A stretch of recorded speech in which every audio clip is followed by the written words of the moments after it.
Bir ayol turmush qurganidan 17 yil o'tib quyidagi gaplarni aytib qoldirmoqda. Ishonchim komil. Erkaklar Alloh yaratganlarining ichida eng chiroyli yaratilgan ekan. U qo'lida borini opa-singlisi, qizi, onasi, ayoli, nabiralari uchun sarflab yuborar ekan. O'zini navqiron yigitligini, sog'ligini ayoli va bolalari uchun qurbon qilar ekan. Har kuni mehnat, gohida juda kechga qolib ishlaydi-yu, shikoyat ham qilmas ekan. Erkak garchi tirikchilik ishlari bilan mashg'ul bo'lsa ham, bolalarining kelajagini qurish uchun tinmay mehnat qilar ekan, tirishar ekan.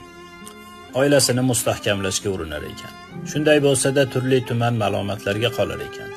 U ishida xo'jayinidan yoqimsiz gaplarni eshitib kelib, gohida ota-onasidan, gohida ayolidan dakkilar ham eshitar ekan. Shunda ham isloh etishga urinar ekan. Agar o'zini chalg'itish uchun aylangani chiqib ketsa, mas'uliyatsiz er. Uyda qolsa dangasa va yalqov.